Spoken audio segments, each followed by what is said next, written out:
you laugh, sometimes you cry, sometimes you just remember some good shit.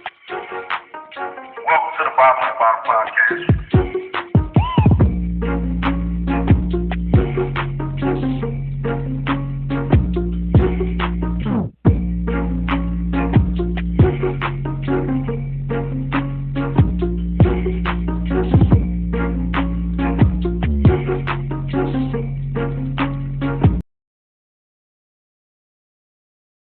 First time, for the second time, for the first time. Either way, this is the Bible About a podcast. Welcome to the Hump Day Happy Hour Tap In. I am one of your hosts, Jay Walker the third. That's my co-host, my brother, my partner. Them. What's going on with you, player? Once again, back for the first time. Ain't shit. It's the Hump Day Happy Hour Tap In. We happy to be here again. Again. So we kind of went through this a minute ago, but we're gonna go ahead and go back to it since this is the first time y'all seeing it anyway. We're a couple of days removed from a hell of a Super Bowl. The Chiefs taking 38-35 over the Philadelphia Eagles. I had no dog in the fight. Although I used to live in Kansas City, I'm still an Atlanta Falcons fan. That's just how I do it. But what did you think about the game? It was a good game. It had its high points, low points, but overall, it was football. Like I said before, they was hitting at the very beginning of the game. The boys out there energetic. So overall, I give it a thumbs up. Once again, Philly fans are sour, but don't leave it in the refs' hands. Y'all was up by 14. Hey, that's real, man, and that's why you play the game. I'm still lobbying for this Monday after Super Bowl to be a real holiday, man. I had to work. That was some bullshit. I just remember coming home Monday afternoon like, ain't no traffic out here. And that's because those real people got real jobs, and they probably took the day off. Yeah, I took the day off. I told them back in coming off Christmas break. As soon as I came back from Christmas break, my Christmas vacation, I need February 13th off. Absolutely. Well, today is no different than any other day, man. We got a special guest in the building. She is local to Columbia, South Carolina. She is an entrepreneur, passionate about pushing entrepreneurs and business owners to their goals for successful business ownership. Owner and principal creative of 1106 Creative Group, boutique marketing and design firm. She's passionate about micro and small owners, business owners, developed through strong brand and support services. It's a whole bunch, man. She's the managing partner for Esther's. They got a lovely spot down in Sandhill, man. Beautiful place, really awesome food. I got to check it out firsthand this past weekend. I will be back, and let's bring Tiara Salley to the bar, please. What's going on, Tiara? Hi, thanks for having me. Oh, man, it is a pleasure. I got something to say real quick though. For somebody that didn't have nothing for a bio, you wrote a lot of shit. Okay, so here's the thing. I don't talk about myself. I get paid to talk about other people. So when I get paid to talk about myself, then yeah. Okay, well, it's definitely all right to talk about yourself when you got those stuff going on like you do. Well, thank you. So together we break chains. She's in her backup username. I am drinking. It's 100 proof vodka. You try to question me. I got a big. I'm on that budget, so that's why I got this super big bottle that I'm cradling like a baby. But real quick, it's somebody's birthday today, so let's get a shot in. Okay. I ain't got no shot poured up, so I'm just gonna take a big gulp of my glass since it's somebody's birthday, right? Am I right? You are correct. It is indeed my birthday. Well, happy born day to you. Thank you. What sign is that? I don't be knowing signs. I'm an Aquarius, the best sign there is. Okay. That's the same thing as a stop sign. Here you go. I'm just playing. My bad. Here you go. I just threw that out there. So I'm gonna take this big gulp because I don't want to walk and get a shot glass. So I just take one big gulp of this. For your born day. Thank you. That's a little warm. It's a little warm when it's straight. But Tiara, how we normally do this is we do what we call first call. First call is 10 quick questions. I got 5. They random questions. They don't amount to anything. They're not a right answer, a wrong answer, nothing. It's kind of like a heat check. Let people know a little bit about you without letting them know too much. Okay. All right. Favorite guilty pleasure snack? Gummy bears. Uh-oh. Old school. With THC or without? Never mind. Um, I'm not an edible fan, so I'm telling you, edibles are bad. Like that's some shit that you got to come in the game doing. I've been a flower indulger of flowers, so I don't be messing with the edibles. Favorite pair of shoes all time? None. Flip flops. I don't like to Flip-flop. wear shoes. I don't like. I'm Flip-flops country. and I like to wear shoes. Okay. Favorite car that you owned in your lifetime or that you had access to, meaning it was a parent's or guardian's car. 1988 Cutlass Supreme. Ooh, okay. Something like a gangster. I feel you on that.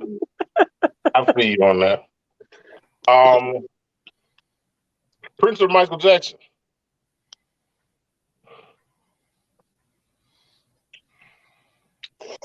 Yeah, and it's either or. I'm gonna go with Mike. Okay, you ain't wrong. Like I said, there ain't no wrong answers. My final question is the superhero question. We can go all about these superheroes, superpowers. Which superpower would you emulate or like to have power of?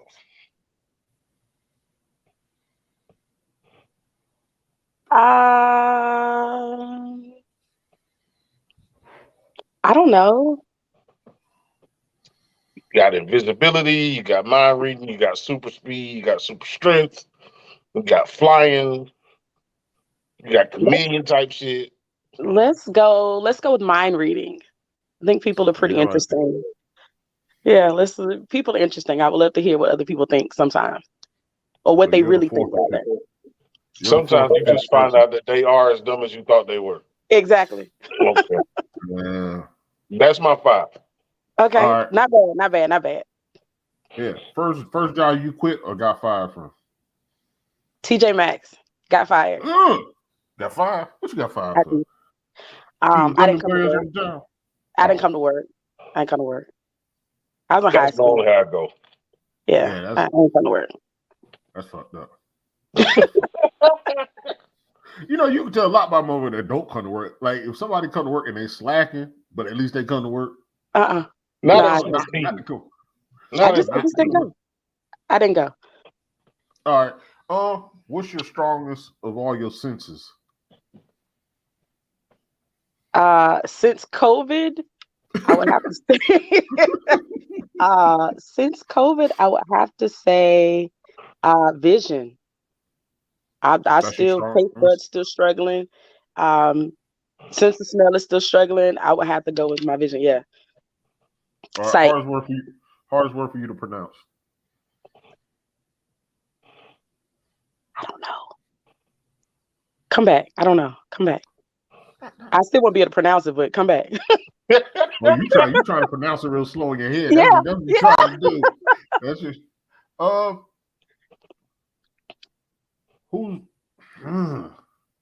who's worse, the hood kids or the church kids? The church kids. Church. They do. People don't want to acknowledge that. Ain't it? Absolutely. Yeah. Starting with the PKs on down. Yeah. Yeah. Mm-hmm. All right. And short story, your drunkest night you ever had. I can't put that out there. Oh, damn. I can't put that out there. She said there's still people that remember that one. Yeah, I can't put that out there. Oh shit. All right, you from Columbia. So give me your favorite landmark in Columbia.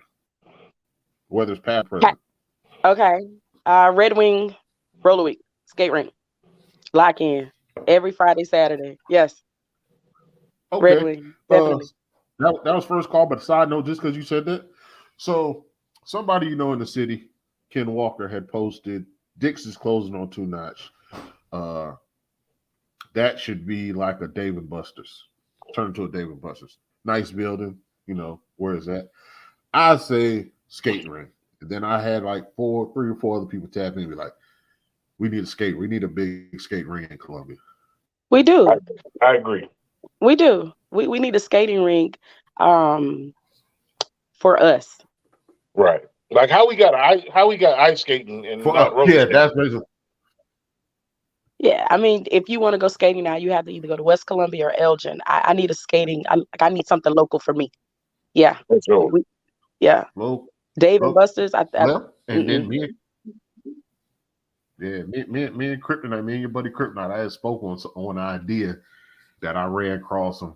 I'll tell you offline what my idea was, but yeah, I ran across the idea. I told him. So listen, you have to be careful with me because when you tell me your idea, it's gonna come to fruition. Like I'm gonna push you towards that. So you got to be real careful about sharing your ideas with me. Okay, ain't nothing wrong with that. I keep it at. I'm about to say I'll pour it at the bottom of the bottle. Okay. All right, that was first call. I appreciate it. Absolutely. So I don't know if you've been following the news, man. We got this situation with the Mallorys, these black farmers in Colorado who are being chastised by people that are not like them or not like us. Mm-hmm.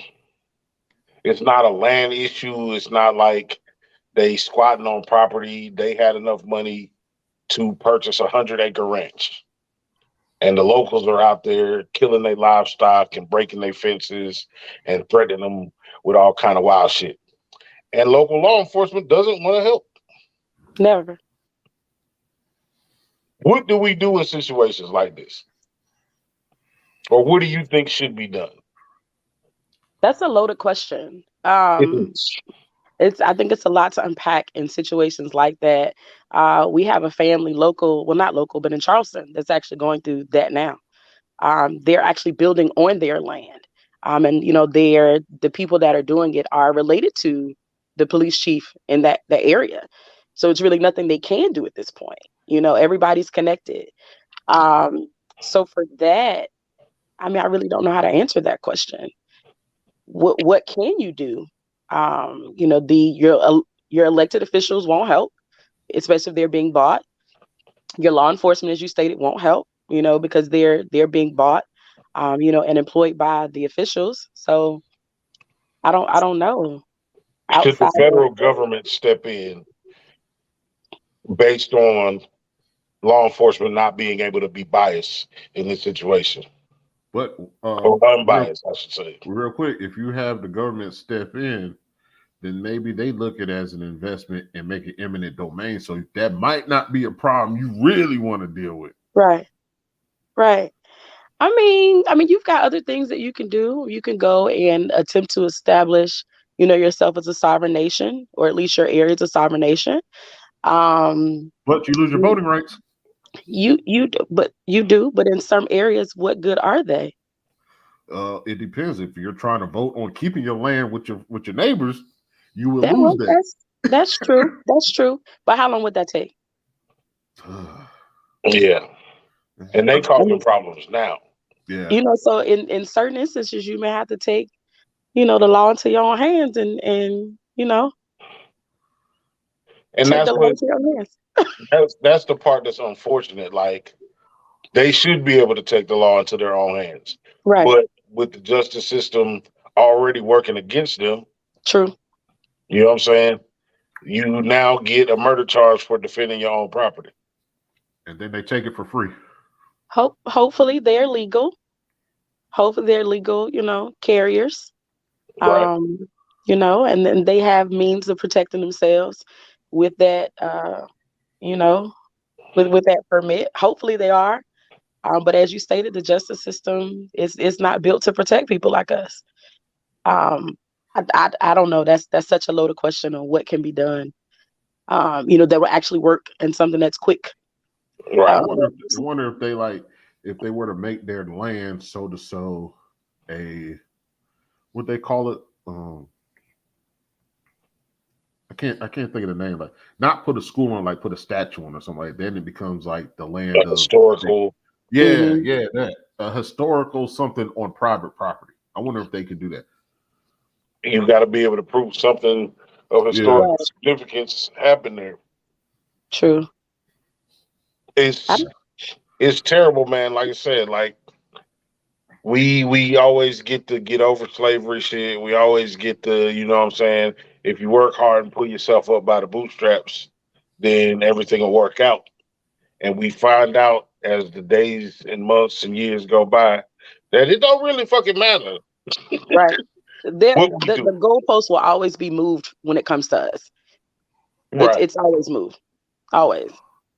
So is it us playing checkers or is it us playing chess? Are you reacting or are you being proactive when it comes to stuff like that? Because you never know when it's going to hit. So do you set your boundaries and, everything where you can't get caught later? Or do you just, based off reaction, try to save some money? Maybe you get away for it for 2-3 years before somebody hits you with something like that. Because like you said, everything for us is historic when it comes to slavery. But our mind frames ain't the same. Like some of us are on reaction. We're just waiting for something to happen. Right. And that's because we don't have the finances or we don't have the knowledge. Then you got some of us that have the knowledge, so they're 4 or 5 steps ahead, but some of them aren't sharing. They're not sharing their knowledge to the lesser unless you give me $50 for an hour worth of service to you or whatever. That's what we got to do better as a people. Cause yeah, that's what I'm saying. Am I my brother's keeper? You know what I'm saying? Is it for the greater good? You know what I'm saying? We ask all these questions. However, it just doesn't seem right that we do things by the rules. We're non-combative. We are eloquent when we speak. We do all the things that you would have us do. And again, like she said, like the moving of the goalposts, man. So is there a space that we can get even? Does it happen in a lifetime beyond us? Where do we go from here? What ideas would we like to see put in place to make this a better situation? You know what? I can it be achieved in this lifetime? I think so. But I think it takes everybody to come together, right? So everybody under the African American and Black umbrella to come together, regardless of, sexual orientation or, economic status. I think it involves us to have one common goal. No sub goals, one common goal. Everybody has a plan. Everybody does their part to advance the plan. You mentioned voting earlier. Yes, voting in local elections. It's important. You have to vote in every election. I think that's important. I also think that we need to vote our interest, not necessarily a particular party. I vote my interest. So it may be a Republican that I feel like, okay, they'll be better, for my interest. I'm going to vote for that particular person or their platform. I think we also need to do better about advancing agendas, and going to the elected officials and saying, hey, this is what I want, versus them handing us what they're going to give us. Right. I don't think that's good enough. We pay taxes, right? We pay taxes. You have to go, they're elected by us, so they can be fired by us. That's one thing that we have to understand. We also have to go and understand the laws, and the ordinances for where we live. That's something we don't do. And I think if we do a better job about that, we would be able to move the goalposts for ourselves. Right. I think also we need to get back to coming up with our own resources, entrepreneurship, farming, other means of agriculture. I think that the bartering system, it works. We barter in the restaurant right now. We barter. It works for us. I think being able to support, those that look like you. Mm-hmm. And support can mean a number of things. It could be monetary. It can be, like you guys with the podcast, shining light on local businesses and local, like you say, superstars. Thank you. I think for that, we just have to do a better job of coming together. We don't do it for a number of reasons, but I think that will definitely help us to be able to advance. You think we got too many materialistic and funding expectations of that's why we can't come together? Because like you said, the bartering system and networking is just like my 2 key things that I've been doing since I was of age to make my own friends. Right. And I feel like now older, my eyes are wide open to really see how people move. I think people expect more than what is offered, for one, and then they expect something when it comes to financing, when on the back end it might be a greater come up than this $200 or this $50. I Because agree. if my business surpasses yours or my service surpasses yours, you know I'm just going to turn around and probably double that price when we could have worked this out together. And I understand everybody's not going to look at it the same, but I always look at the back end more than the upfront. So before I even met you, I was posting Esther's. You were. Thank you. I was posting Esther's because our mutual friend Kryptonite, he's my partner. Right. I'm doing this podcast, but I wasn't sharing his stuff because of that. I was sharing his stuff. Then when I saw him do Esther's, I was just like, shit, it's Esther's. And I just started sharing it. And then the first time I came was to kick it with him.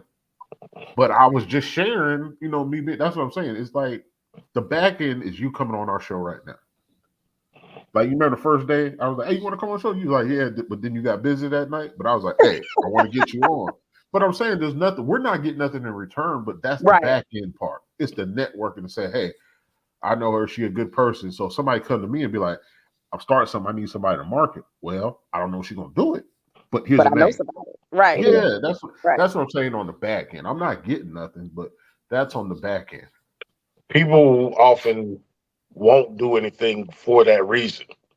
It's because they can't see their own personal gain in things. Right. I don't really care for that narrative. I feel like for as many fucked up people as there are that give us bad imagery, we got 10 times that in good, upstanding people that work or own a business. It's a matter of what we put light on. Absolutely. That's my biggest thing about the media, man. Like, when the pandemic first started and we started doing this podcast, like, I was literally going crazy because all I literally was doing was watching news clips, watching the news on YouTube, force feeding myself all kinds of fucking poison. And I'm wondering why I'm going crazy. You know what I'm saying? Again, in that moment, it also made us kind of slow down and look at the world for what it is. And we find out there's some nasty shit still going on out here. I say all that to say we need to make better decisions about partnerships.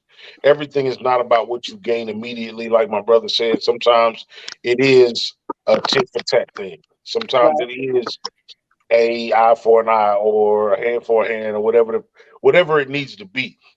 I just feel like something has to change in the way that we are being operated on. Like, at this point, it's not an accident. It's not like this is an agenda. And I feel like, as days go on, like with the Tyree Nichols thing, that was a big expose in how there is no excuse for the bullshit that goes on. But what do we do with it now? You know what I'm saying? Like, we saw that work out the way that it worked out so far. There's going to be months and years to come before it actually goes to trial. But for them to immediately handle those police officers the way they did and not some of the other more egregious hits is just kind of weird to me. I'm interested to see how this is going to play out with the Tyree Nichols case. I do believe they're going to receive harsher punishments because they're trying to send a message and drive a point home. It's going to be interesting. I'm paying close attention. But back to your original question, I think we have to start, within our network, right? So start small. And then we have a lot of people, FOMO, right? They fear missing out. They want to be involved. They see that you're doing dope things. Okay, well, wait a minute. So I see this group of people over here. They're trying to advance the agenda by doing this. They want to be involved. I think if you start small, and you keep your head down, and keep firing, I think it'll work. But it's got to be consistency. It's got to be a cohesive plan. It's got to be people that want to do the work and will care about the reward later. That's just my solution to it. I don't know. I think people just need to lower the expectations. You can't expect more out of somebody service or with business than what you're going to get if you're using the bartering system. That is true. You can't expect more. When it comes to the other stuff, I think we need to refocus on the kids. COVID set these kids back 2-3 years. Oh yeah, maybe more than that. Whether it's education, socialism, like everything, all them isms, COVID set these kids back. So all those isms, they set them back. So it's like we got to refocus because now that 14-year-old is now 17, 18. No social skills. none. Like my brother said, you're brainwashed by social media. Right. You're doing all this dumb stuff out there. We got to reevaluate and start these kids back out right and just say, those that are of age, you're not lost. We're going to come back to you, but we got to make sure the root of this, these fresh roots, we got to make sure they're straight because the world is so lost. So how do you do that? I think more fundraisers for the kids. I know there's a lot of business out here doing it, but like you said, like they're not doing them together. Right. Like growing up, I remember Crime Dog McGruff. You know, stuff like that. You don't see that. We had Sesame Street at one point all over the internet, regardless of race. Then we had Barney, regardless of race. Now what TV idol in that category is out there for these kids? The police ain't in the neighborhoods no more. Like they not. You got a resource officer who's basically a hired gun on the school. But you know what I'm saying? A resource officer is nothing but a sense of force because these kids have watched the George Floyd. They've watched it. So when they see the cop coming to their classroom, it's a tense situation, even with no words. Right. We have to bring comfort back to the kids. It's going to be difficult to catch them up. You know what I'm saying? But we have to put effort in doing it so they can see. And the kids that are on the borderline 17, 18, they can say, hey, the OGs are reaching back for my little nephew, my little cousin, my little brother. They're actually trying. Like nobody's trying. I think everybody. I got this line with people like, man, how you doing? I said, man, maintaining, trying to stay blessed because I'm trying to keep the people around me secure. I can't worry about everybody else, but in a sense, as a world, have you talked to these kids? These motherfuckers maniacs, cuz. Well, that's what I'm saying.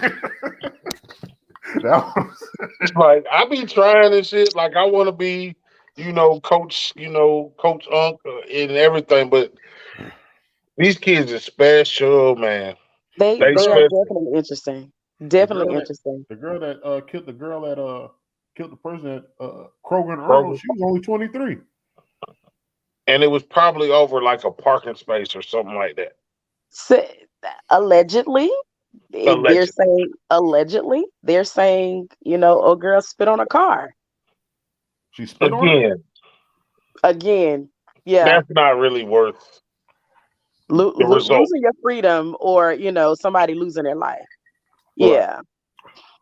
I mean, I think with the kids, like you say, the roots. The roots are gone. Again, like Jay said, have you spoken to these? I work with them. Yeah.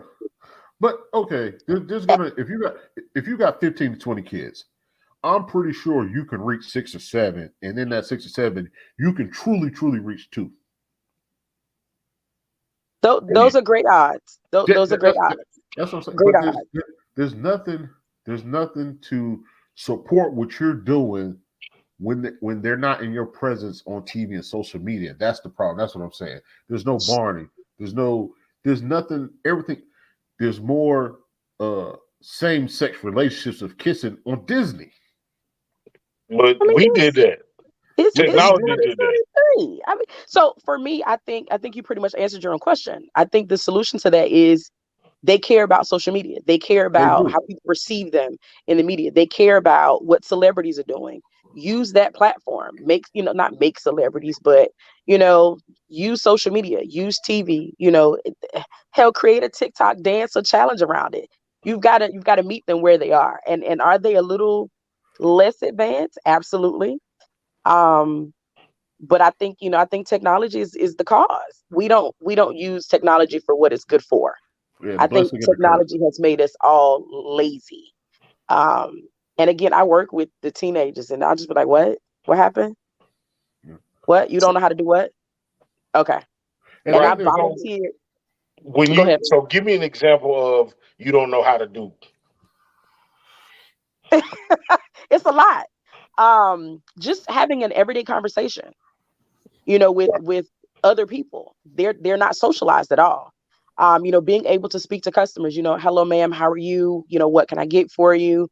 Being able to upsell, if somebody says, well, do you like collard greens? I don't eat collard greens, but we sell them.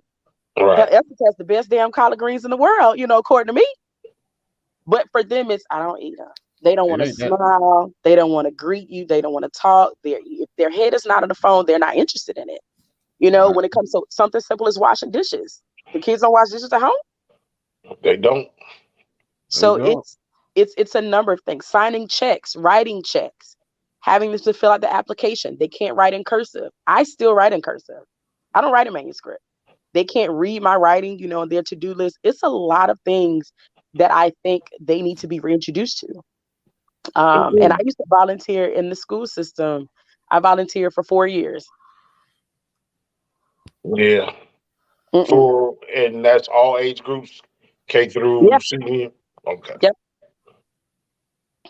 It's just weird, man. Like, we come from a different time, obviously, and we are the generation that gave them the tablet. Like, hey, go over here, don't make no noise, don't touch nothing, don't burn nothing down. Take this tablet. You know what I'm saying? And now that tablet is the main thing that has caused the disconnect in the home between parents and kids. That's true. I will say, like, I've done that with my daughter, but it's to the point where an hour, maybe two, pushing it because it's raining outside or something, she'll put it down herself. Like, she might just like listening to the chaos going on, because other than that, she's flipping, running, jumping, and everything else in the living room. She's rare. She's rare. Like, outside, she'll go to my pop's house and she want to ride her bike for 4 hours straight. Yeah. I got her gymnastics bar. Do flips on gymnastics bar for Christmas. 3 hours straight until she had calluses on her hands. She ain't number 7. 3 hours straight, nonstop, just flipping. So I ended up having to buy her the gloves. She has that in her, but some days she'll have her tablet days, but it'd be moments. It don't be days. And I think that's you being a decent parent. That's you saying what is okay. That's enough. Yeah. Not only that, you've introduced her to options. You have options outside of technology, right? Yeah. And then you said your village. She'll go to your dad's house, and you've said, okay, well, this is a gymnastics bar. This is something different for you. I think the kids now, they have too many options or they don't have any options at all. Well, you don't have nothing to burn off the energy. Like, they don't have no energy. I was about to say, But I'm saying, like, if you already wasn't burning no energy, now you're just lackadaisical. Right. But if you are introduced to something burning energy and you've been doing it for a while, what they say, 21 days it's a habit, and then COVID happens, whatever, you just go sit there and you try not to expand your mind, then that's what's going to happen. And I understand it's happening before COVID, but okay, I was about to say that was before COVID. I know it's before COVID, but COVID should have made you say, I don't want to be in the house no more. I'm tired of playing this video game. COVID should have put you out the house. But you can be anything online. Yeah, I think I'm skinny and light skin online. I've been skinny and light skin online for long. You're a jerk. Oh, that's your fun? That's your fun? That's your fun? Yeah, that's who you identify with? Yeah. Alter ego, skinny light skin. Oh, gosh. Oh, okay. Let us know. Keep us posted on how that works for you. Please. It's very lonely out there. Ain't no, I ain't got no friends. Ain't nothing. I'm gonna go on a limb and say light skin hadn't been in since President Obama left office, so you might want to switch it back. No, I'm dark skinned at the heart. Chris Brown. At the heart, you dark skinned everywhere. We see you. Yeah, I'm about to say. I don't like the way this is going. Let's take a birthday drink. I don't like the way this is going. I'll take a drink with you, cuz. I started before the podcast, so I'm going slow. I'll take another one.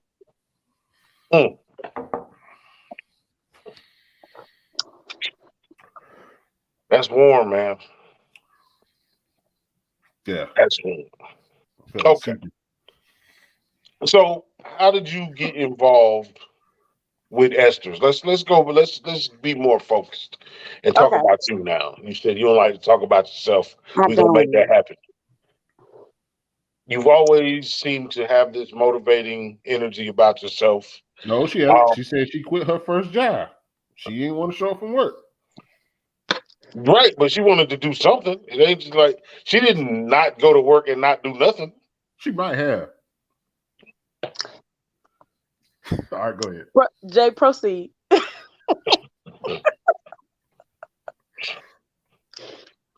So how did I get started with Esther's? So I started my marketing firm as a dare. My former business partner's mother worked for the Department of Transportation. Okay. And I helped my friend market her hair weave business. You know, everybody was selling bundles at one point. And I worked a great job. I just hated the people that I work with. And she was like, you know, Tiara, I believe you can do this, like, professionally. So you have 30 days to find a client, 30 days to market yourself. Let's see where this goes. And if you can do this in 30 days, I'll completely finance your firm. And I was like, I like it. I like it. So made some business cards, and gave them to my former business partner. And her stepson took them to school. He was in middle school, took them to school, gave them to another young man who at the time was, I don't know if you guys heard of Alina's. Aleen's used to be in Lake Carolina. They're now called Alina's. Okay, so it was their nephew. He gave the card to them, and they were my first client. Aleen's Southern Cuisine in Lake Carolina. Okay. And at the time, Esther's was Capital City Kitchen and Grill off 2 Notch. And they hired a publicist who told them that she could do all things marketing, and she told a lie. She hired my firm after I met her at a networking event, and we were outsourced. So we were behind the scenes. Nobody knew who we were. And she messed up. She asked us to do a face-to-face meet with the client. And I did the face-to-face meet with the client, and she was fired within 30 days. So I've been with them for 9 years. 9 years and 4 businesses later. So that is her lack of vision, her honestly not knowing what she's doing. Like, she was a grifter. So I think I like to tell people I see through the bullshit. Right. And I saw through her bullshit, and my work, spoke for itself. So they had no choice but to, leave her. And there's a difference between a marketer and a publicist. A publicist's job is to get you out there, media opportunities. My job is to make sure that your brand looks the best. The people know where you are so they can continue to patronize you. Right. And when you talk to unsuspecting clients who don't have a lot of money, who need to focus on building a brand, and you say, I can help you, they're going to rely on that because that's one less thing they have to do. So she was a grifter, and I'm glad she's gone. I'm so thankful for the opportunity. So yeah. So when you got in the door, what's the first 3 things you noticed that needs to be changed at that moment within Esther's? The logo, pictures, and the website. Those are the first 3 things I noticed about anybody. Definitely your brand. Yeah, website's killer. Yeah. I'm all about, your logo. If your logo looks like trash, I'm gonna tell you. So did you see that before you see and tasted the food? Yes. Okay. My grandmother loves turkey wings. I'm not a fan of turkey wings. My grandmother loves turkey wings, and she would always talk about this place, and I'm like, okay, grandma, whatever. We're So talking yes. I was familiar with the brand, but I didn't know the actual owners. But the food is good. The food has been dope, for the 9 years. But I like it. I like it. So Esther's is one of those locations that should be better. It's not in the hood. Everybody knows the whole Sandhill situation. Right. So what do you see as being your work residence? How do you see that area growing and benefiting Esther's? You know what's crazy? I honestly don't think the area benefits us at all. I'm not going to say at all. It doesn't benefit us as much as it should.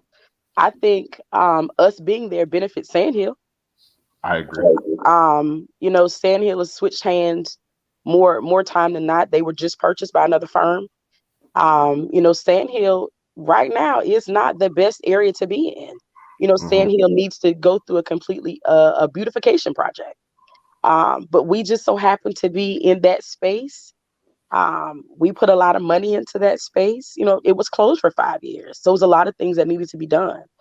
I think if Sandhill gets to where they need to be, then that would be a question I can answer at that point. They said they got some, as they always say, they got some things coming through the pipeline. Exactly. That's what I say too.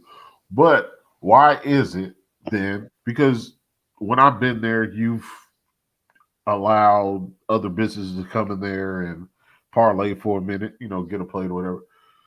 So why isn't it more Black business moving into those empty doors? Sandhill is high. Okay. High. That's what I want. Yeah. As far as what they do with the community there, like if they are blowing smoke about what are they doing, what they are intending to do, like have they presented good ideas and not followed through, or has it just been this is what we say to answer the question? So because we've been there through ownership of two different groups, I think we're caught in the middle.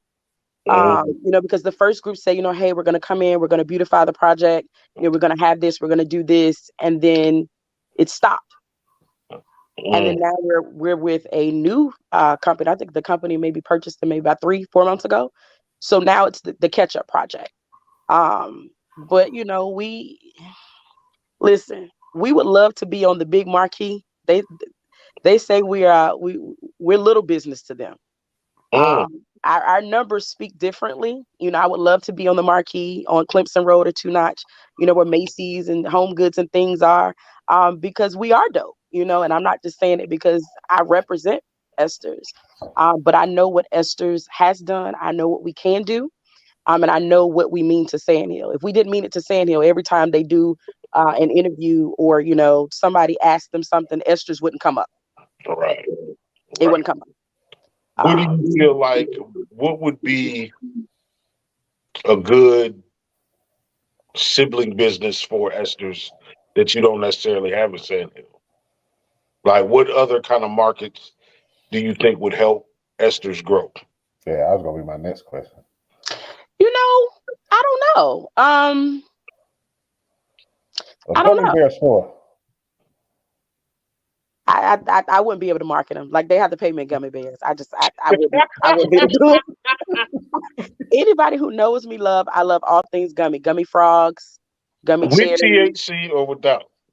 Never mind.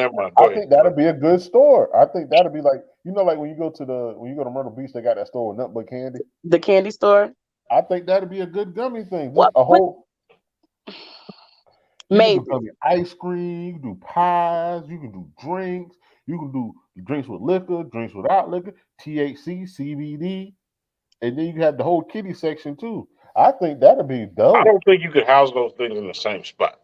You can't, but that'd be good. But it could work. But it can work. Especially for the people going to the movies, because the movies are gonna bounce back. homeboy want to be like, man, I don't want to watch this movie. I'll go pop this gummy. I'll come back watch the movie with the old girl. It works. It could work. It can work. It could work. It could work. CBD gummies with hemp. As far as us as people and our buying power and things like that. So I guess it's kind of the same question, but maybe I'm trying to ask it differently. Do we need the Gucci stores in Sandhill? Do we need other small businesses? I think we need a good mix of both. Okay. I think we need a concentration of small local businesses, but I also think you need those big box anchor stores that can bring in, the public. And it's like, oh, well, wait a minute, I've never heard of this store. Let me see what they have inside, to kind of draw them in. Right now, there are several big box stores, but what are those big box stores doing for the little man, right? But they don't have the big box stores scattered around as they should. So I think there needs to be a little bit more logistics, planning and development needs to go into it. But we hold our own Promenade Place. They should put an iPhone next to y'all just to say, if it take 45 minutes to get your phone fixed, go to Esther's next door. T-Mobile is next door. iPhone. But a certified iPhone business. An Apple store. Apple store, yeah. I'm sorry. So, me personally, I'm completely against Apple. So let's maybe try something else. But I do think, So many people got an Apple phone. There's no Apple store here. So that's true. The only one we have is on USC's campus. So that's the only one we have here. But I definitely think it needs to be. You need to focus on, like you say, it's got to be parents and then kids. I think a video game lounge would actually be dope out in Sandhill. I miss getting dropped off at the mall for the arcade in the mall back in the day. Every Saturday, all day. It's a number of things that I think could benefit Sandhill. I think Sandhill could be what you see in bigger areas, Greenville, Charlotte. I think Columbia does a disservice to where we have to travel to other big cities to do dope things. It's dope things here, but we don't stay long. Right. We don't stay long. We don't feel valued. Correct. We don't like in the middle of Sandhills. Why don't y'all do an open mic there, like a live band open mic there, like on nice Saturday night, 8-9 o'clock? So prior to COVID, there was. Oh, I didn't know. So there was a spring and a winter. And I only know because my sister plays in a band and they always play in the spring and the winter. So every Friday night, you would gather around, in the center, whatever it's called, town center. Mm-hmm. And it was free to get in. And it was pretty dope. But again, that was, prior to COVID. But now they can come to Esther's new venue, Suite 8 at Esther's. And we have, come on, segue. Yeah. We have dope music by local musicians, Katera, Dante Lewis, David Glimp. We have a number, DJ Kryptonite. We have a number of different, local artists who do dope things, who I believe in, who are at Suite 8 at Esther's. I definitely think we can take that over. You make sure you send all them people our way. We know Kryptonite. You send all them people our way so we can have a conversation with them. I shall. You guys have to come. You have to come and do a live podcast recording. I think so. Oh, just because y'all venue is super dope, man. Like, one of the things that I'm claustrophobic. I can't stand being shoulder to shoulder with people. So for y'all to have the room that y'all have, in a small room, that's what he said. Right. I can't stay, don't touch me. Stop touching me. Okay. Oh, I don't like that. But so you definitely have to be in the front. We have 2 rooms, so you need to be in the front versus the back. Okay. Right. Duly noted. Don't touch all the rooms. Duly noted. I think that'd be dope. We should set that up. A live podcasting, live audience, some dope food, some great drinks. I think that'd be great. And we just do first call. We could just do first call with the crowd because Oh yeah, I think that interaction and people not knowing that they have like-minded people around them a lot of times. So if we bring the proper questions, I think it could be real entertaining for the group. I agree. I see a series. Y'all gonna do prom night? You know, everybody doing a prom night. You gonna do a grown folks prom night? Yeah. No, you don't like that. So what I do is my goal is if I have to come to work, it's gonna be something I want to do. Oh. So I love live music. I love art. So we've got an art and soul show series starting in April. Okay. You'll have an actual artist, and we'll allow them to put their art on the walls. That Suite 8 used to be Village Artists, so it was an art gallery. So kind of paying homage to that. So they'll be allowed to put their art on our walls for 30 days. You can come in and meet the artists. We'll have DJs. Oh, Kryptonite is our house DJ. So Kryptonite will be there. And then you'll have a live band as well. So I pretty much want to bring Big City to Sandhill. Absolutely. And again, we're gonna network with that. So everybody you bring, they get to come on our show. Cool. Just to come on our show. See, that gives them something else to look at. So you come here, you do the art, you get on the podcast, and see all that. See, I'm looking at the back end. I'm looking at the back end. Yeah, the back end. Look at the back end of it. I mean, I'm actually looking for artists to put dope art on our walls. I mean, you were in there, it's bare right now. But in the restaurant, we have 7 different Black artists that have allowed us to put their art on our walls. We've got Aja Charles. We've got several pieces of hers. And she's dope. Everybody's seen her, the murals and everything that she's done around the city. We've got Cherry. Cherry's got 4 or 5 pieces in the restaurant now. We've got Jamie Drew. Jamie has several. She changes hers out so often. We have Nora Williams. Nora has been published in New York Times. She dope eye. So yeah, I'm all about supporting local artists, especially those that look like me. Send them names our way so I can touch base with them to get them on here. Sure, I definitely will. Yeah, definitely. I mean, absolutely. Like those are the things that, again, that we try to put to bed with this podcast is everybody wants to act like they can do things by themselves, and you can't. You know what I'm saying?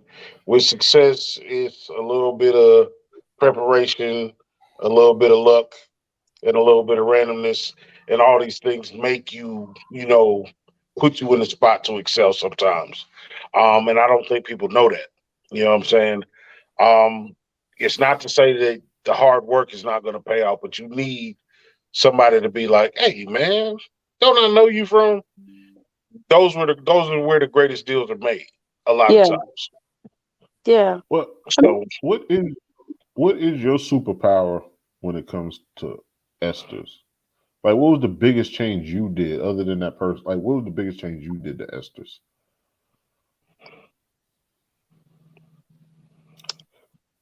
Just one. Okay, so when COVID first happened, because I want to get this out there because people ask me because they've seen me in Esther's lately. So when COVID first happened, I joined the Columbia Food Eats. And so you already know what I'm about to tell you.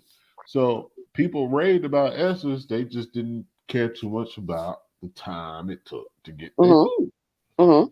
Which I don't know if somebody working there said it, but somebody fired off at somebody and was just like, all our stuff is fresh. We grab a pork chop out the refrigerator or whatever, and we cook that bit. And then we cook this. Like, it ain't no sitting food type thing. I don't know how true that is. And that's a weak ass complaint because now it takes 35 minutes to go to McDonald's or any other trash restaurant. So I never really wanted to eat at Esther's because I'm looking at all these comments. Nobody ever said the food was bad. They just said the time of wait was bad. And I'm that type of person. If I'm going out to eat, there's a reason because I figured out if I go out to eat, it's going to be less time to me cooking in the house. Me going to the grocery store, cooking in the house. So if I want to go out to eat, So I haven't seen those comments lately. So, but I just want to ask you, what was your superpower? What did you change the most when you set foot on their property? So for me, I'm customer engagement, right? It is my job to keep my ear to the street. I answer every review. I answer every comment. So I'm probably one who said it. I manage social media as well. I am also, I'm not your typical marketing manager. What you see now is what they get. I am also a firm believer that the customer is not always right. Like there's a semicolon, there's more to that quote. But I'm also one to take you behind the scenes to let you know why these things happen the way they happen. To answer your question, it's about customer service, right? It's about making everybody feel like family. You know, the motto is, it's where every plate tells a story, right? And Esther, we came up with the name, you think of grandma. When you hear Esther's, you think big lady in the kitchen cooking, right? You think big ankles, you think there you go, exactly. So when you hear Esther's, I want you to think of that. My thing was we call everybody cousin. We don't have customers, we have cousins. So when you get that text, hey cousin, your order's ready, or if you see a comment, hey cousin, that's me. I want you to feel welcome. I want you to feel loved. That shit threw me off the first time. I said, you ain't my fucking cousin. I said that like the first time. You ain't my fucking cousin. I saw that shit come. Yeah, go ahead. I'm sorry. They eat it up, right?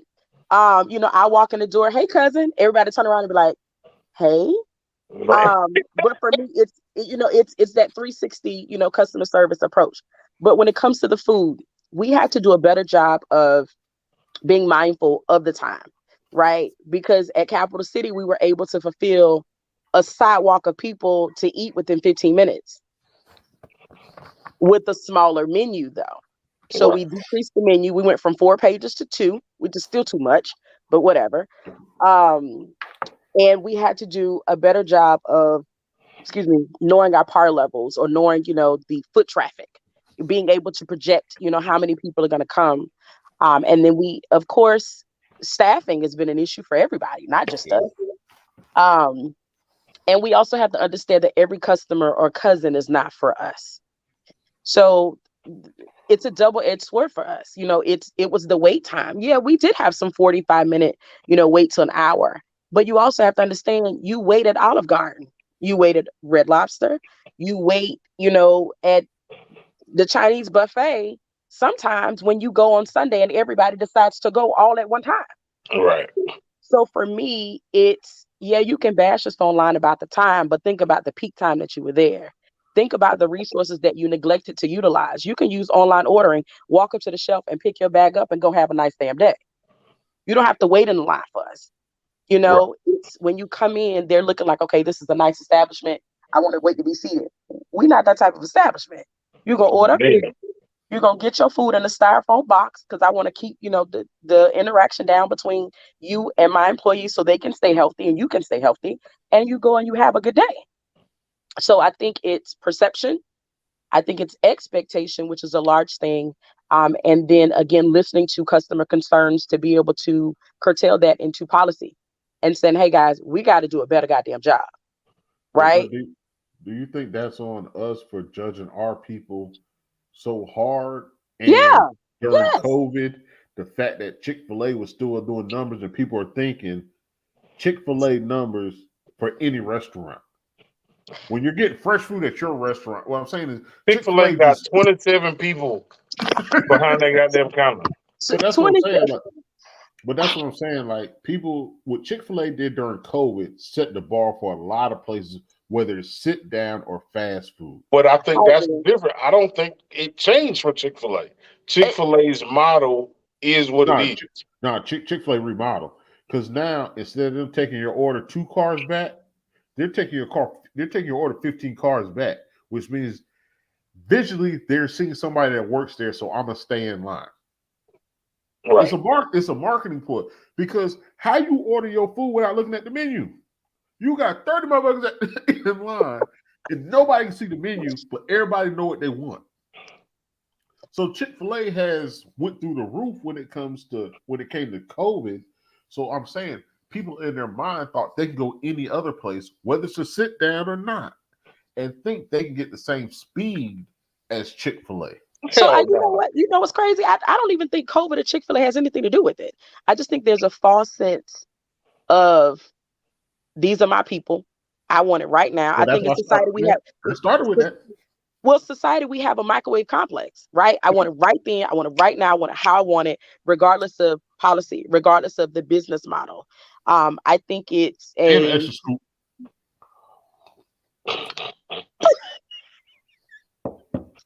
I think, and for me, and maybe because I work in food service is a little bit different for me.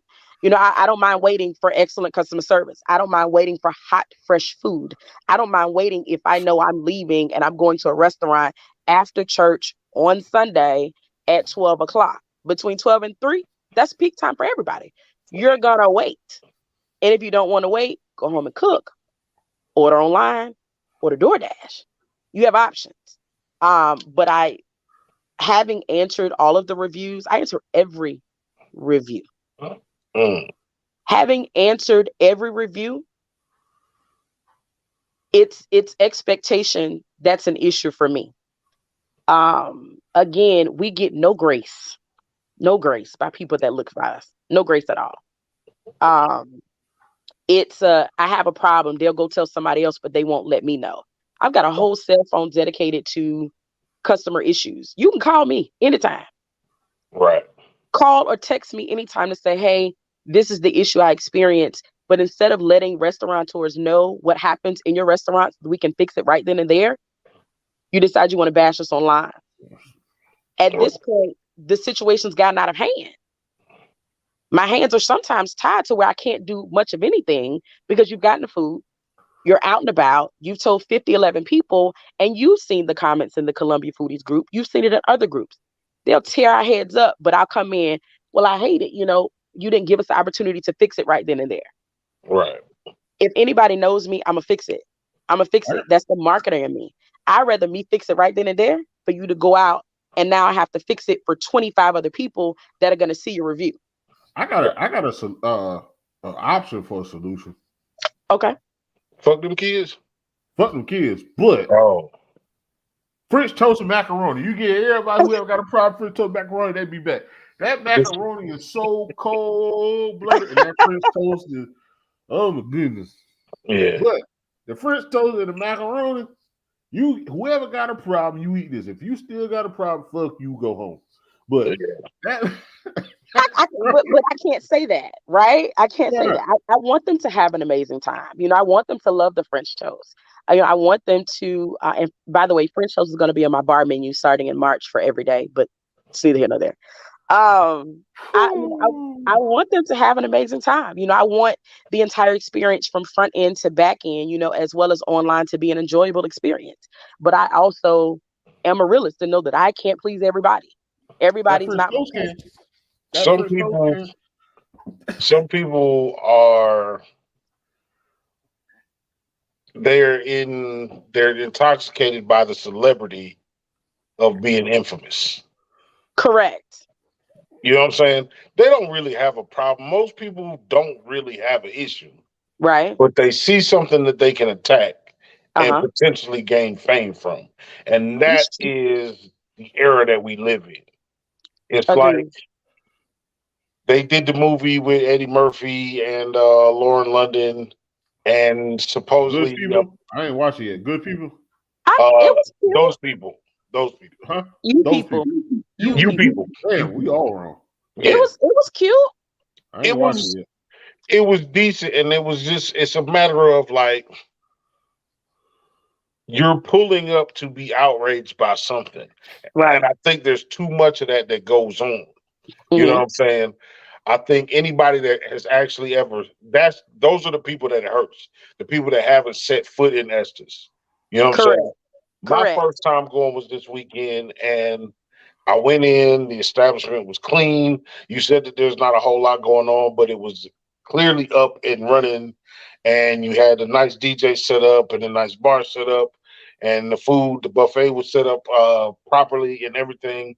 You had hand sanitizer and all the PPE equipment there for people, man. So, I mean, a lot of people ain't doing that. You had somebody cleaning up, like that made a difference to me. For sure.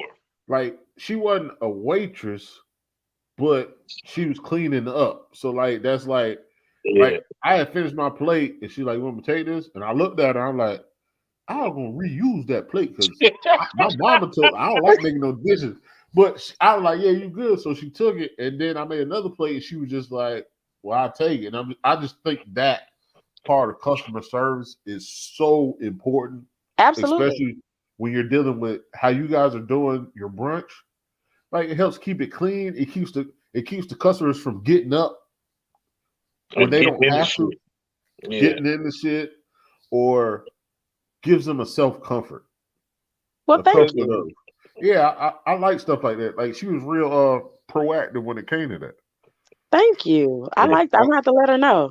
Yeah, that all your cooks when they drop the food off, they know what they're dropping off. They're not doubling back to make sure. They're not opening the tray to see what's left. Like they know whatever they need needs to be out there. You know what I'm talking about?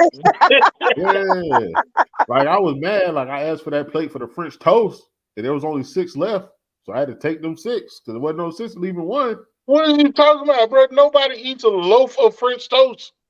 Bro, you taste that French toast. That French toast is serious. I tasted it. You don't eat a loaf of it. He doesn't know. He doesn't know. He don't know. He's new. He's new. We're gonna bring him around. They put Jesus French toast on the buffet. That bread that Jesus with the fish that he was giving out. The French loaf. That for French toast. Yeah. He missed out on it. I think we did Texas toast Saturday, but you missed out on it. But it's okay.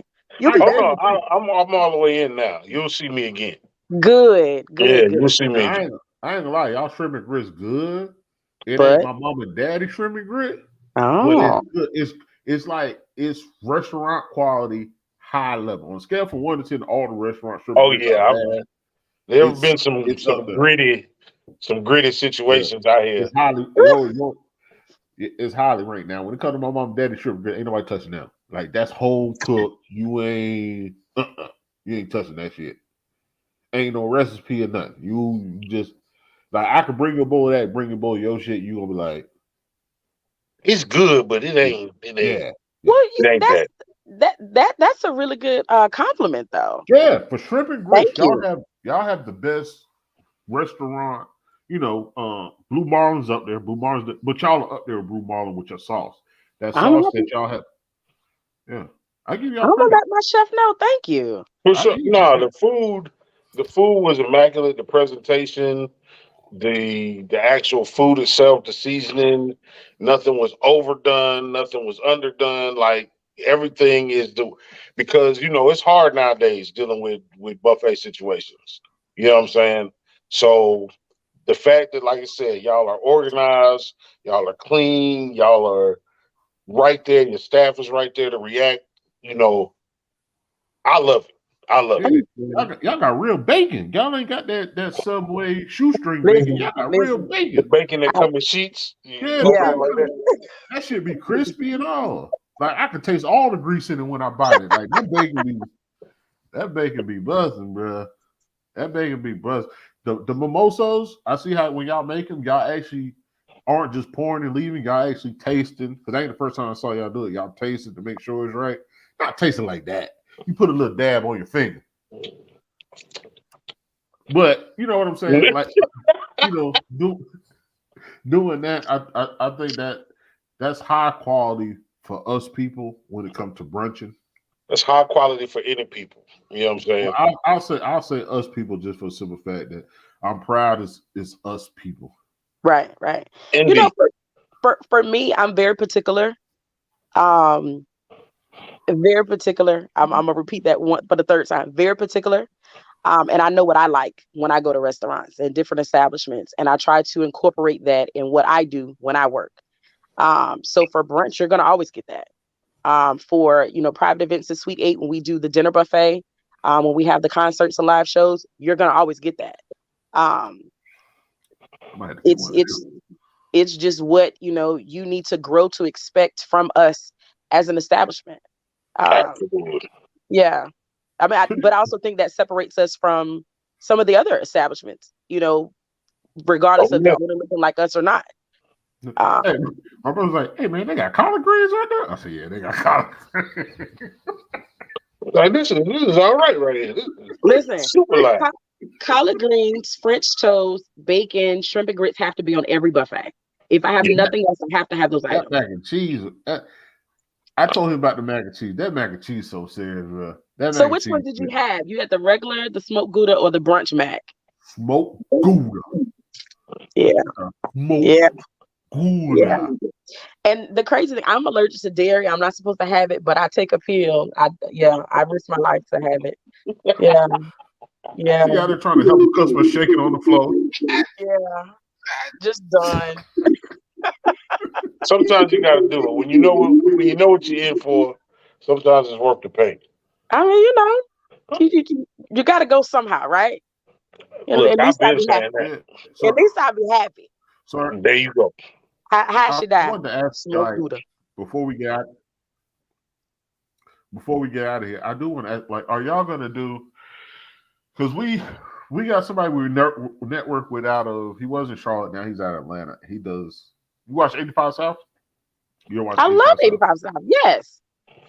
So he does a smaller version at clubs. He rents out clubs and does it. So basically, just takes the comedy with the DJ, the club scene, and he puts it together. And he brings comics in and all that. He asked me when he was in Charlotte, "Is there any place in Columbia?" And this is before even talking to you. And I tried to put on with some people, and it didn't work out. But that's what he's looking for. And even if y'all don't go that route, I just think a comedy show there would be, maybe once every 2-3 months. I think that would be nice because y'all. Go ahead, because No, go ahead. We're actually in talks of doing the first comedy series for the summer, starting June something. Yeah. Okay. So can I have a man reach out to you? Whatever y'all figure out. Yeah.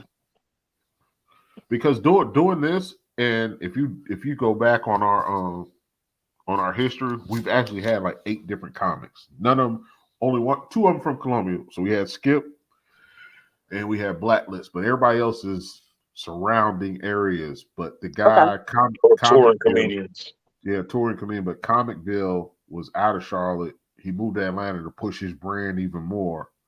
But he goes from different clubs, sets up, does everything, sets up comedy show, and he's getting a lot of push right now. He's been in the comedy game almost 20 years. Back in Def Comedy Jam. Yeah. Oh, yeah. I like my shit on the back end. Definitely shoot me his information. I need to be able to fill up the calendar. Again, if I've got to work, it's got to be something that I want to attend, me personally. I work all the private events. I work all the shows. I work all the brunches. So it's definitely got to be something that gets me up in the morning to put clothes on, to go in there and people. So yeah, definitely shoot me his information. I think that'd be great. So what are y'all looking for to shows, elevator, whatever? Because maybe we run across them before y'all run across them. So like I said, the back end, like if we can help, how can we help? Like, what are y'all looking to do in the near future? So right now the calendar is full with brunch and band. Excuse me. We have a live band every first Saturday. And second, third, and fourth belong to Kryptonite with Beats, Brunch, and Booze. Yeah, my homie. So that's actually about to grow. We're looking at featuring a different liquor house or a different, beer brewery to come through. Okay. I'm just letting you know. Hold up. I'm just letting you know. So we network with a black lady out of Charlotte. She has her own wine brand. What's her name? Chrissy.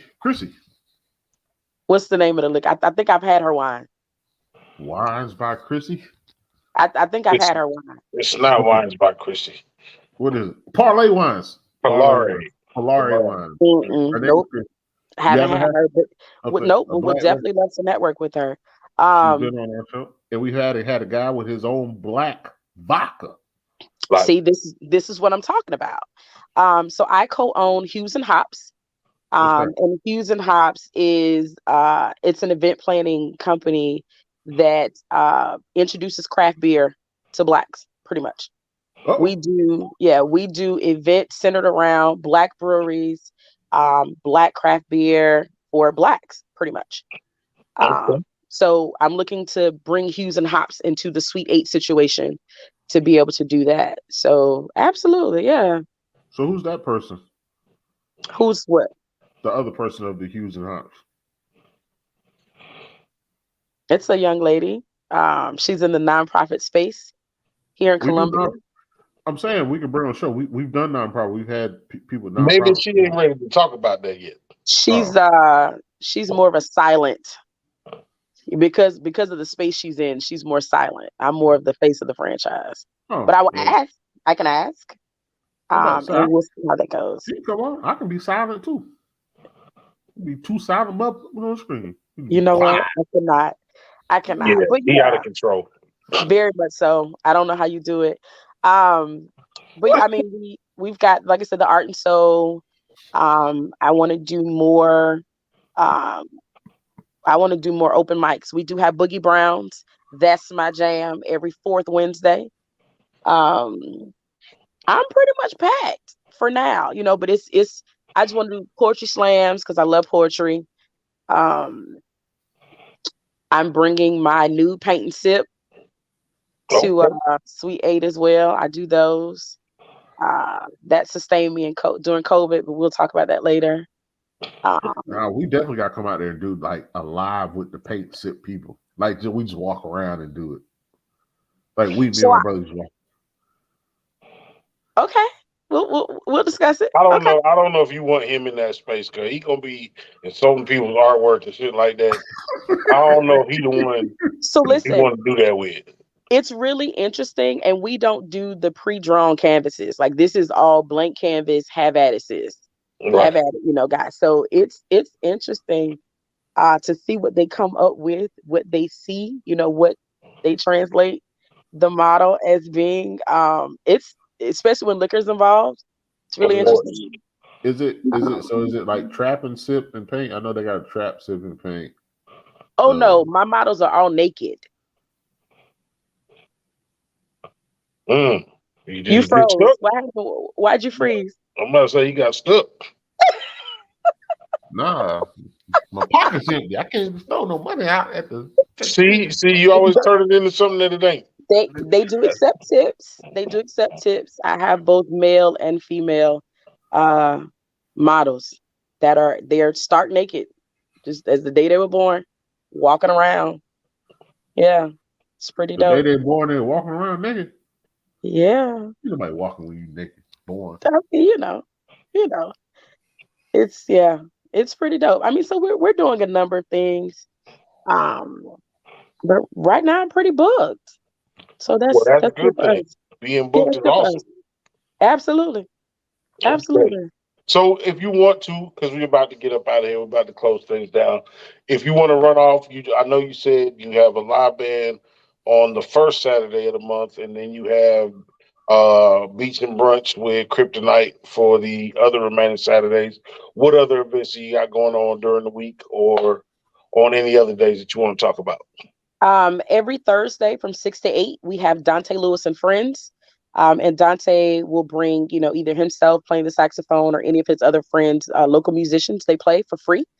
That's every Thursday. Every third Friday, we have Katera live. Katera is really dope. She brings a full band.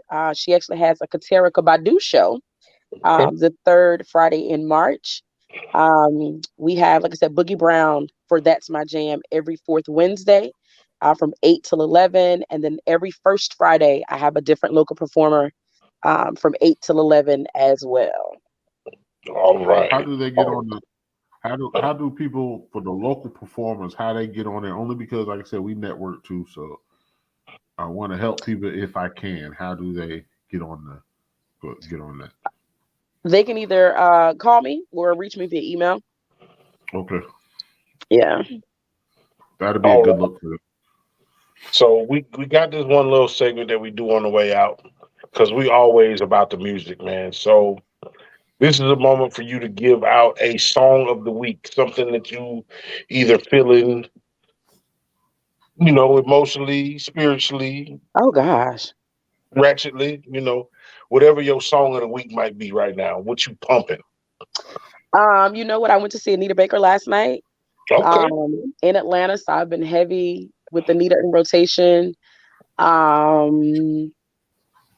Luke, it's your birthday. It's your birthday. No. You know what? That boy got Tourette's. Yeah. I think right now, I don't know. Body and Soul would probably be my favorite from her. Okay. I don't know. Anita Baker, Body and Soul from Yeah. Miss Tiara Salley. That's Miss Tiara Salley's song of the week. What you got for Carolina? Slim Thug, Peaceful. Okay. Slim Thug, I don't know if y'all ever hear rap out of Texas. I listen to him 1 o'clock Saturday morning, late at night, have a drink, got Alexa, Google Chrome playing music in the background, and I turn on Slim Thug Peaceful. We all need that, whether it's physical or mental. We just need that peaceful state, and that's what he's talking about. So I might have to turn him on this weekend, of course, just to rejuvenate. Mellow out, rejuvenate. Yeah. Well, piggybacking off of that, man, I'm a hip hopper, man. Like, I'm old enough to have seen this thing come in from the beginning, the rock and roll versions, just all the hip hop in general. We lost a legendary member of De La Soul. Yeah. Check out some De La Soul this week, man. There is so much shit. Just play something by De La Soul. That's what I'm gonna give you. I like it. All right. So we are at the last call right now, and last call is it's kind of a moment for you to, share your social media. You can be motivational. You can curse somebody out. You can do whatever you want to do as kind of like your final word to the bar. All the people talking shit about y'all food and service, say their name. Nah, we're not going to do that. We're not going to do that. I love those cousins. They fuel us to go harder. So thank you. Continue. You can let me just promote Esther's, right? So Esther's Soulful Kitchen on Twitter, TikTok, Instagram, and Facebook. You can purchase your tickets on Eventbrite or Talk. Come see us at 631 Promenade Place, Suite 6 and 8 in the village at Sandhill. We're open every day from 11 a.m. to 8 or 9, depending upon the day that you decide to visit us. Esther's Soulful Kitchen. Super dope spot, man. Y'all go check her out. Thank you. What you got for the people, Carolina? Once again, I was always networking is a superpower. Everybody don't know how to use it. If you know you got it, please use it. If you think you got it, please use it. It'll take you further than what you think. Met Miss Tiara some months ago by way of a homie, DJ Kryptonite, and asked her to come on this platform a couple times, and she finally showed up. It's been a very, very, very, very dope episode. I'm asking for her to come back again. Yeah, we put her in the mix with some of the other ladies on these hot topics. Oh yeah. She pronounced all her words and syllables, so we good. She's it'll work, but seriously, network superpower. If you can help somebody out, help them out. If you can help their business out, help their business out. It doesn't always have to come back to you right away. I know everybody wants a quick return, but sometimes you play it for the long game. And that's what me and my brother do. We playing this for the long game. We're giving love to the city of Columbia. We've had a lot of guests that's not from around here, but we've had many guests that's from here. And we're playing it for the long game as far as just saying, like, we here. We're trying to support. We're trying to network. We're trying to connect so-and-so and so-and-so if they don't know each other. There's a reason behind that. We're not getting nothing in it. The recognition on the back end is just saying, hey, bro, I appreciate you hooking me up with so-and-so. Like, it's just that simple. So networking superpower. If you don't know how to network, learn to network, but it got to be in you to network. True. For sure, man. And as far as I'm concerned, y'all know how I be, man. Love the ones who love you back. This is the Bottom of the Bottle podcast. We like to, put a spotlight on those regular people that you see at the store that you don't know what they're about. They doing extraordinary things, like Miss Tiara Salley and others that have been on the show, man. Outside of that, man, this has been the Hump Day Happy Hour podcast. We're going to be back next Wednesday at around 8:30, 8:40, just because, we be doing this shit and ain't no real time and ain't no real format. Outside of that, man, y'all be easy until the next time, man. We gone.